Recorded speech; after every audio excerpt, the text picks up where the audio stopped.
हाय दोस्तों, मैं डॉक्टर कुलदीप कुमार आप सभी के बीच आज अपने YouTube चैनल आयुर्वेद को पहचानो पर एक नया टॉपिक लेकर आया।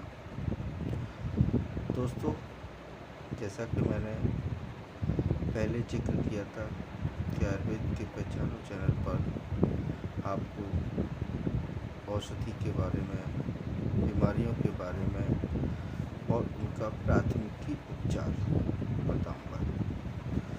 दोस्तों, आप सभी के बीच में आज एक ऐसा टॉपिक है जिस पर चर्चा करना बहुत ज़रूरी है। हमारे घरों में हमारे परिवार को चलाने वाला एक सूत्रधार होता है जिसे कहते हैं फीमेल, स्त्री। दोस्तों, आज ये उनसे संबंधित एक बीमारी है जिसके बारे में मैं चर्चा करूंगा, क्योंकि किसी भी परिवार को सही रखना है तो एक फीमेल की बहुत बड़ी जिम्मेदारी रहती है, और अगर वही बीमार रहें तो उससे घर पर बहुत सारी मानसिक अवसाद उत्पन्न होते हैं। दोस्तों, अब टॉपिक पर चर्चा करते हैं। आज का टॉपिक है दोस्तों कटी सूल, यानी कि बैक एक। कमर के निचले हिस्से में दर्द का रहना। पीठ के निचले भाग में उत्पन्न होने वाली पीड़ा को कटी सूल कहते हैं। दोस्तों, फीमेल में यह रोग व्यापक रूप से पाया जाता है। यह 35 वर्ष की अवस्था के पश्चात तीव्र या मंद लगभग 30% जनसंख्या आबादी के भाग में महिलाओं में पाया जाता है। दोस्तों, यह आंकड़ा 30% का काफ़ी अधिक होता है।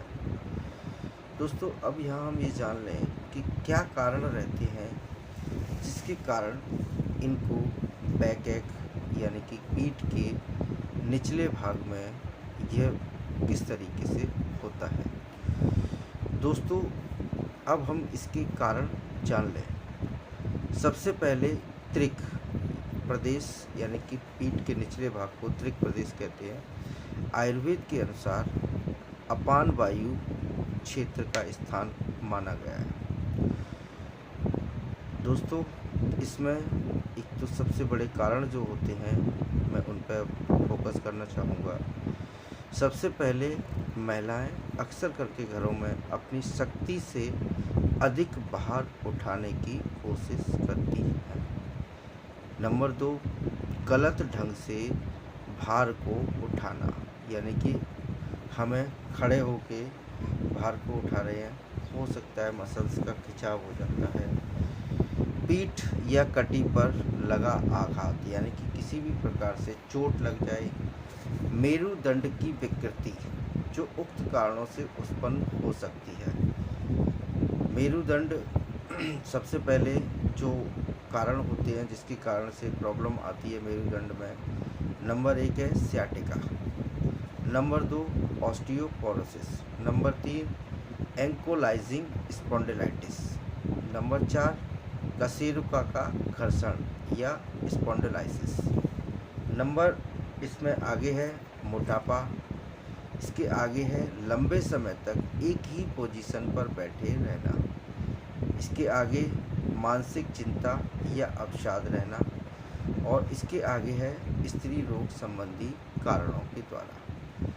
दोस्तों, ये जो मैंने आपको कारण बताए हैं, हो सकता है वीडियो देखने के बाद बहुत सारे व्यक्तियों में इन कारणों को आइडेंटिफाई करें। दोस्तों, ये कारण जो कि ये डिजीज़ के अनुसार है, बैक एक होना जो आपको पहले मैंने बताया किसकी उम्र के सापेक्ष 30% संख्या पाई जाती है। कभी कभी हम गलत पोजीशन से भार को उठाते तब भी हमको दिक्कत आ जाती है। तो दोस्तों, ये तो मैंने आपको जो कारण बताए हैं, इन कारणों को अगर आपको लगता है कि हमें इन कारणों से संबंधित अगर हमारे शरीर में लक्षण दिखाई दे रहे हैं तो आप तत्काल चिकित्सक से संपर्क करें, चाहे आयुर्वेद चिकित्सक हो या एलोपैथ चिकित्सक। आप तत्काल चिकित्सक से सलाह लें। अनावश्यक रूप से दर्द निवारक दवाइयों का प्रयोग ना करें। दोस्तों, अनावश्यक रूप से अक्सर करके घरों में महिलाएं सोचती हैं कि चलो थोड़ा सा दर्द है, दर्द की गोली खा लेते हैं, फिर आराम मिल जाएगा। दोस्तों, यह आदत लगातार आगे निरंतर बढ़ती जाती है, जिससे उनको कई सारी समस्याओं का सामना करना पड़ सकता है। दोस्तों, मेरा यह वीडियो बनाने का मुख्य उद्देश्य एक तो आपको सभी लोगों को समस्या के बारे में जानकारी देना और तत्काल से उस समस्या को अगर उत्पन्न हो रही है तो उसकी तत्काल से आप किसी भी चिकित्सक से संपर्क स्थापित करके तत्काल अपनी समस्या का निदान कराएं। अब दोस्तों, इसमें हम कारण पे बात हो गई, बैकएक क्या होता है, किस तरीके से होता है। अब निदान हम इसका कैसे करते हैं, मतलब किस तरीके से हमको ये नज़र आता है।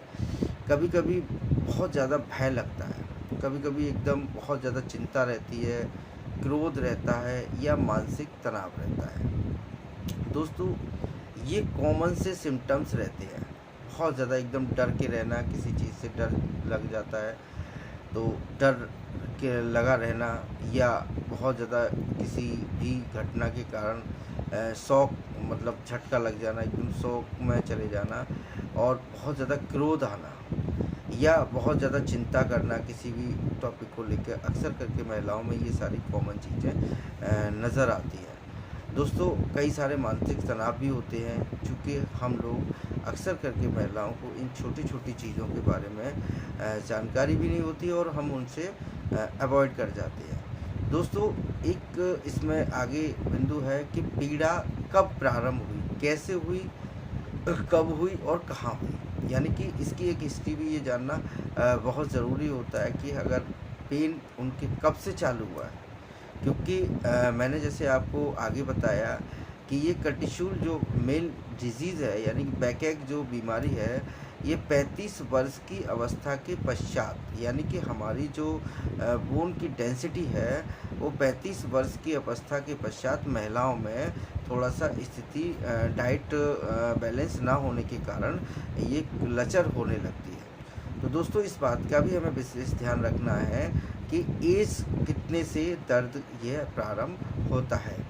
अब दोस्तों, जैसे कि मैं एक आयुर्वेद चिकित्सक हूँ, तो अगर मैं आपको ये जो कारण बताए हैं, मैंने बीमारी के बारे में बताया और बीमारी कब से प्रारंभ होती है, तो दोस्तों इसमें मैं आपको फर्स्ट एड के रूप में कुछ दवाएं बता रहा हूं, जिनका आप स्टार्टिंग में सेवन कर सकते हैं। 10 दिन के लिए इनका सेवन कर सकते हैं। अगर दवा से 10 दिन में आराम न मिले आपको, तो आप तत्काल चाहें तो आयुर्वेद चिकित्सक से ट्रीटमेंट ले सकते हैं, चाहे आप एलोपैथ चिकित्सक से ट्रीटमेंट ले सकते हैं। तो आइए दोस्तों ट्रीटमेंट के बारे में आपसे चर्चा करते हैं। सबसे पहले इसमें हम एक त्रियोदशांग गुग्गुल के नाम से एक टैबलेट आती है, जो डाबर वैद्यनाथ किसी भी कंपनी की होती है। त्रियोदशांग नाम को मैंने दोबारा रिपीट किया है, त्रियोदशांग। यह गोली एक गोली सुबह दोपहर शाम लेनी है। फिर इसमें नंबर 2 पर महारासनादि क्वाथ। महारासना क्वाथ जो आता है, उसमें आप 20 ml दवा और 20 ml पानी मिक्स करके सुबह दोपहर शाम तीनों टाइम ले सकते हैं। दोस्तों, अब हमें मालिश करने के लिए एक तेल की ज़रूरत पड़ती है, तो महाविष गर्भ नाम से तेल आता है, उसकी हल्की मालिश आप सतह पर करें और उसको ऐसा ही छोड़ दें एब्जॉर्ब करने के लिए। दोस्तों, ये मैंने आपको बैकएक यानी कि कर्टिसोल के बारे में आपको मैंने चर्चा की है।